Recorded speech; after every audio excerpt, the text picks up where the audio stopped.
Hi, Dr. Gilbert. Thanks for joining me today for just a short little sex bites. Give us some information about your presentation coming up at the Summer Institute. So let's dive right in.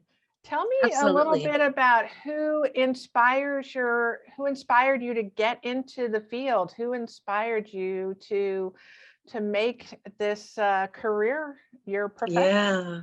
Well, I don't know if it's necessarily a who more so than what. I was driven by a call to do good work in my community. And I was driven by the research. When I was doing research around African American adolescents in the early parts of my career, all of this data came up around sex and sexuality. And that got me thinking, and it got me reflecting, and it stoked some of my energies, and that really made me passionate about digging further into this work. So I know there's lots of folks who have like their sexperts that they link to, but I was never really someone who thought of themselves as a sex researcher or a sex educator. Like that wasn't even something that I really saw as something that was possible for myself. So then when I looked into the data and then I saw there was this opportunity to be trained, that's when it started to happen. So it was more the what versus the who. I think that's what's exciting about your work is that you really didn't find a lot of research and scholars out there around Black sexuality, and now you're becoming that scholar. So that's super exciting. Yeah. Yeah, definitely. No, it definitely was. I do think there were some folks who were trying to advance that conversation, but very few folks who were doing the research. And then even when you looked at the research, it was like, well, how do you do this? Because Blackness and race, they're such nebulous concepts, and they're concepts that they have not historically come from sexology.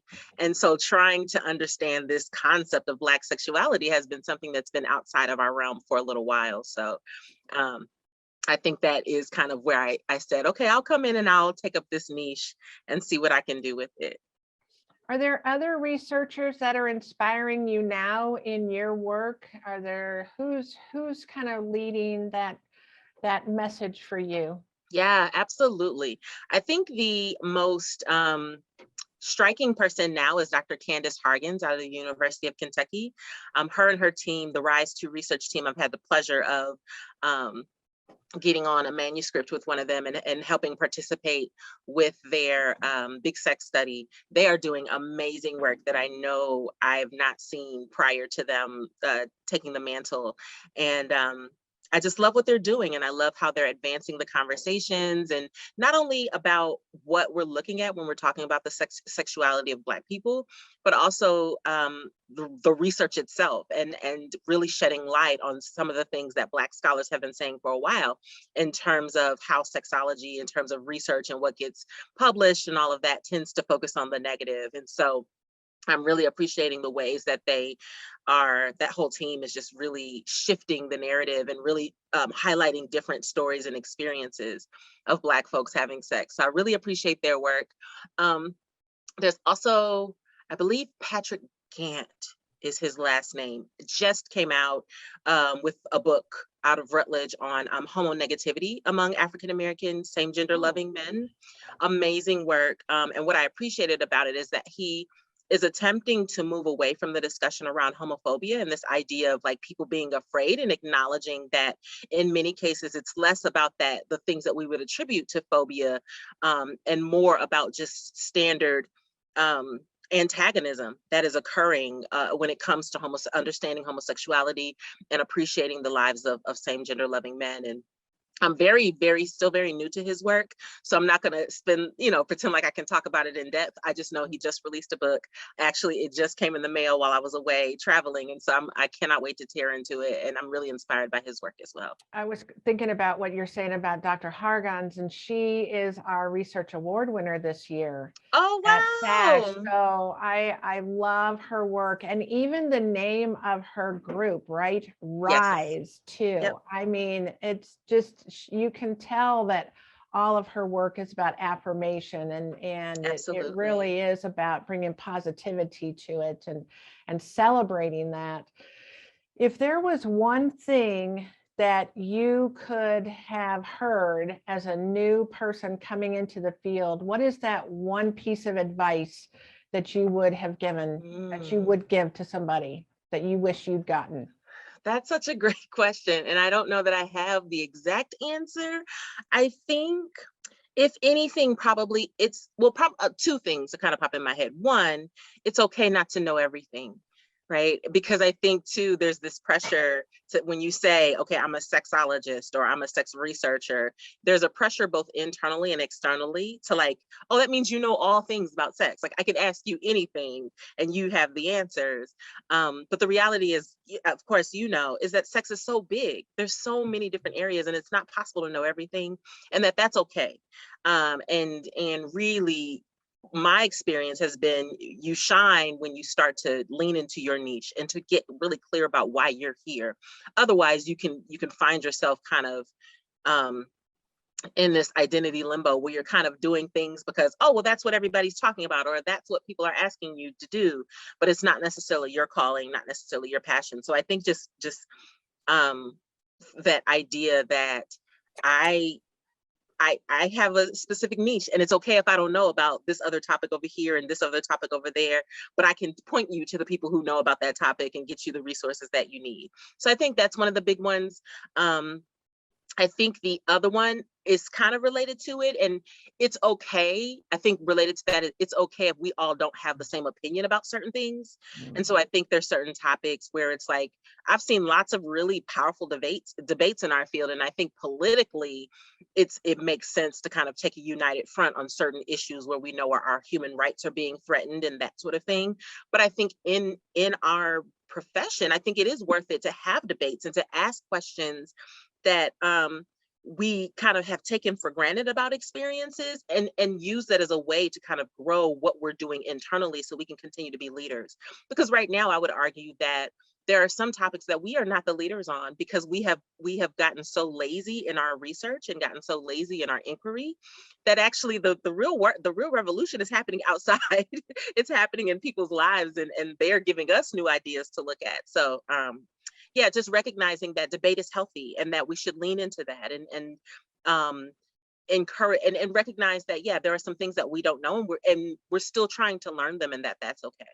Mhm.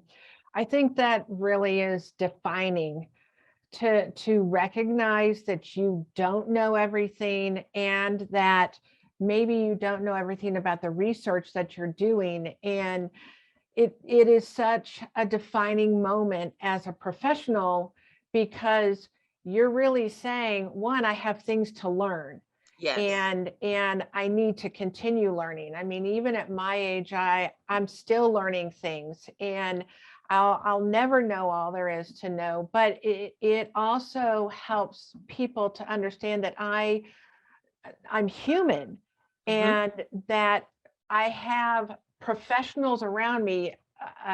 Lauren Chappell Love said it best the other day, that I'm standing on the shoulders of giants. absolutely. And there are lots of people who have come before me that know so much more that I can learn from.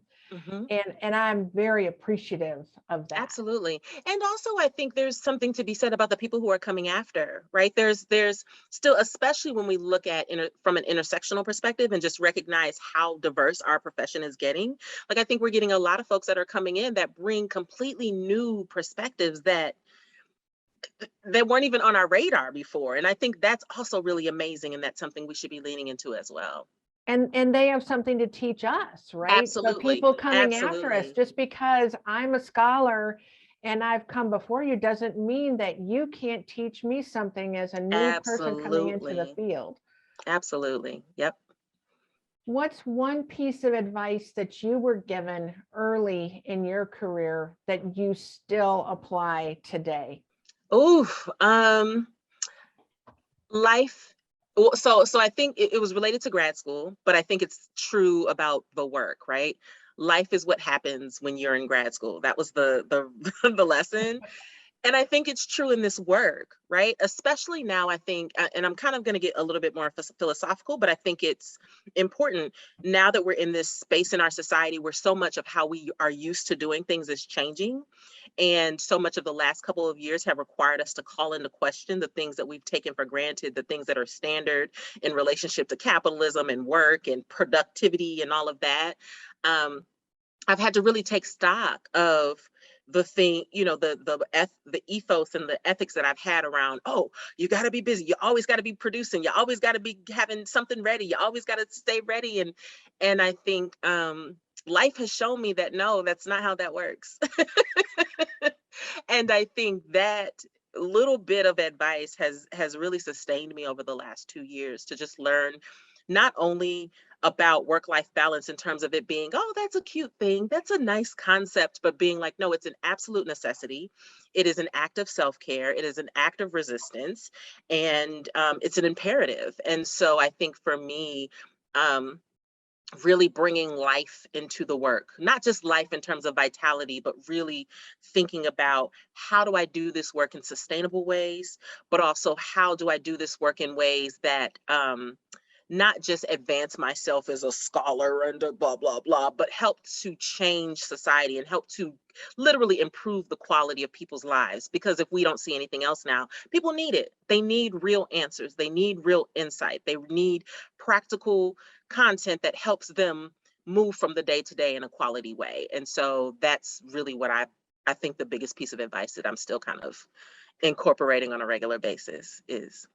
And it's so important because especially in the US society, we're just go, go, go, Mm-hmm. and it's give me more, give me more, give me more. And Yeah, I need it faster and I need it now. And we've really not learned how to care for ourselves. And absolutely. Or I, each other. exactly, or each Yeah. other. And I get emails now from people that say, if you need a response in a certain amount of time, know that I do not check my email on, on this kind of XYZ time frame. Yeah. And it really is about quality, as you said. It's about quality life and a quality work, because if I'm not taking care of myself in my home life, then I'm not going to be able to sustain myself in my work life. Exactly. And I think even as sexologists and sexuality practitioners, we're modeling what our clients and our students and our recipients need, right? Because how can you really have sexual vitality if you are so concerned with the other things of life that literally keep your body and your mind and your heart from showing up to the sexual or to a pleasurable encounter? Right. So I think we have to model that for them to say, like, no, it matters that if you want to have a quality love life with your spouse, it matters that you're working 40, 50, 60 hours, more than you should be, right? Like, Yeah. so I think we want to model that to kind of show them, like, no, this is how you get to pleasure. This is how you get to vitality. This is how you get to the things that really add to the joie de vivre, if you will. Let's talk a few minutes about your presentation. Mhm.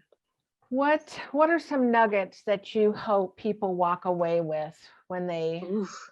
attend your presentation? Yeah. Well, one of the things that I've been saying colloquially now is that I'm a professional race cards player.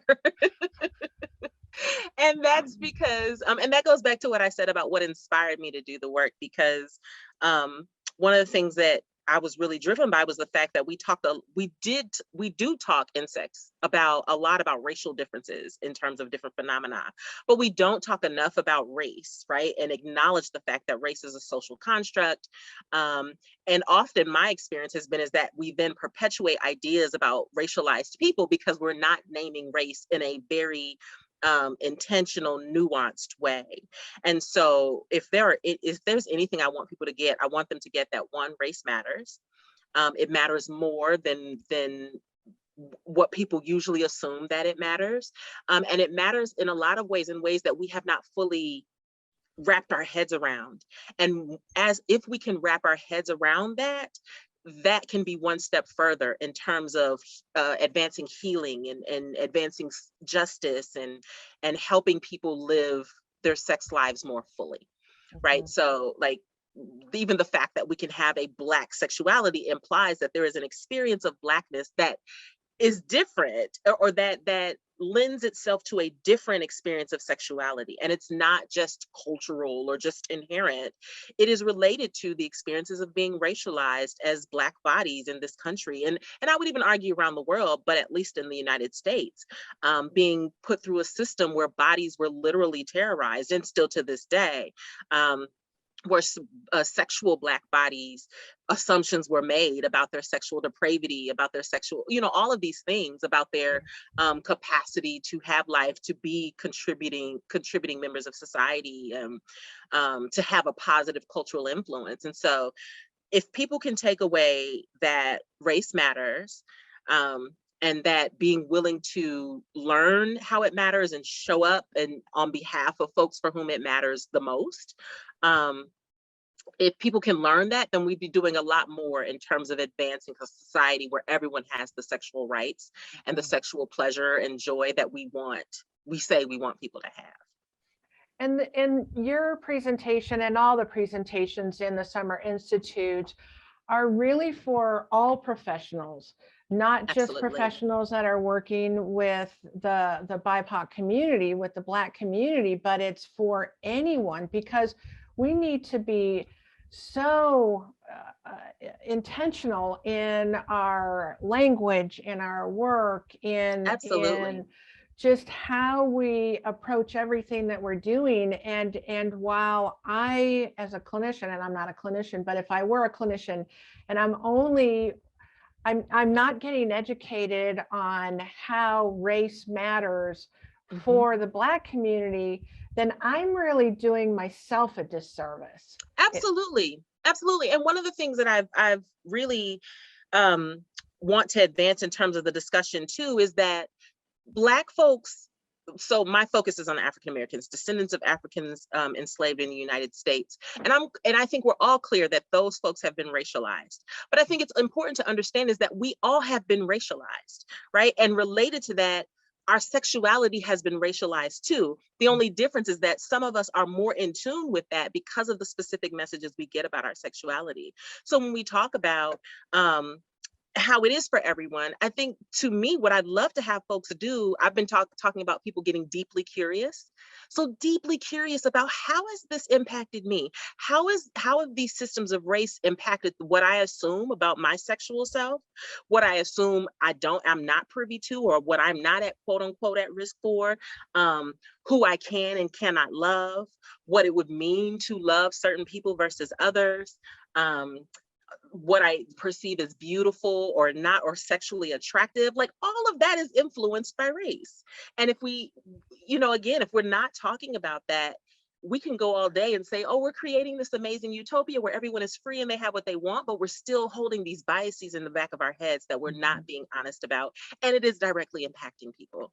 And so for me, I want us all to start playing race cards. You don't have to get as professional as I am, but really starting to notice and not just say, oh, this thing is race, or say something, I hear people say, oh, well, we're all naked under our clothes. Like, okay, when the lights go out, we're all naked. That's great. And the biases are there. Can we please start to be with them? And because only with being with them can we really do the business of dissecting them and divesting from them, which I think is really what we all want. Yeah. And I gotta say, I love your term, get curious. And that's something that I've really spent a lot of time, probably over the last 6 months, doing, getting curious. How am I perpetuating things? What am I doing as a person in this society, a white person in this society? How am I perpetuating things? So what can I learn and do differently? Because once I am aware, then I can't undo it. And I can now change unsee it, right? Yes, exactly.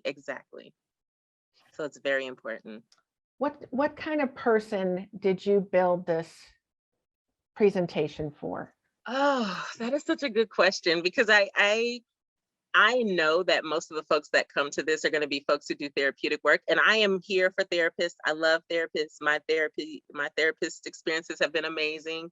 I am also an educator, right? So I often think of in the classroom, and I also acknowledge to me that I said this at the very beginning, I didn't want to go into therapy because I felt like mental instability is normative. right? Like most people are dealing with, not only are they dealing with mental health challenges, but they're dealing with these topics from an affective space. And so if we're not in the classroom helping people learn how to do affective processing, then we're only getting part of their experience that is sexuality development. And so my presentation is for anybody who's willing to do that work, right? To really help people or to facilitate space for people to have uncomfortable conversations, because we know this isn't an easy conversation. That's why we haven't had it. It's difficult, but folks who are willing to say it doesn't have to be as difficult as we're making it out to be, but it is in fact critical. And be willing to facilitate that space for people to sit with what they're hearing and do that deep curiosity, do that deep inquiry, and start to face their own, the ways that, okay, my complicity in systems of oppression have led to this. Because I've got some ideas about stuff that's happening in the news right now that is absolutely related to why, to our unwillingness to address race. But starting to do that work. So anybody who's interested in facilitating those spaces, who are interested in doing that deep curiosity work with themselves, and as well who work with clients who are thinking about race or who are not thinking about race in ways perhaps they should. So if they're in interracial relationships, or if they're folks of color, or if they are operating from privilege in ways that where they're just kind of missing this piece that could be impacting what their experience is. I think my presentation is for all of them. Plus, it's also for regular folks who just want to heal. like they just want to heal. I love that. I think that is very practical advice, because we are a nation that needs to heal. We need it. We need it. We're sick. We literally had a global pandemic because we are sick. Yeah. I tell you, one of the things I appreciate so much about you, Dr. Gilbert, is you have such an open manner of welcoming the conversation. And when people are afraid of doing that deep dive into a conversation, you welcome that conversation. And thank you so much for saying that. I very much appreciate that. Thank you for saying that. It's been a long journey. I had to do my own work, which is why I appreciate therapists. I love them dearly. But, in doing my own work, and I think being in a space, being in a position where I'm directly impacted by a lot of these, it's like, I know sometimes people can be flippant when they say that, but literally I believe if I can do it, I'm like, everybody needs to do it, because I sit at the axes of so many of these systems, and I'm directly impacted by so many of these systems in very deep, penetrative ways, where it's like, if I've been able to do my own healing work and to, be able to move and have my experiences of pleasure and healing and all of that, then I don't have a lot of space for other folks. Like, let's go, have it, let's do it. Well, I think that's a great place for us to end. Thank you for spending some time with me today and having this conversation. And I really look forward to your presentation. Thank you so much. I'm looking forward to it as well. I hope to see folks.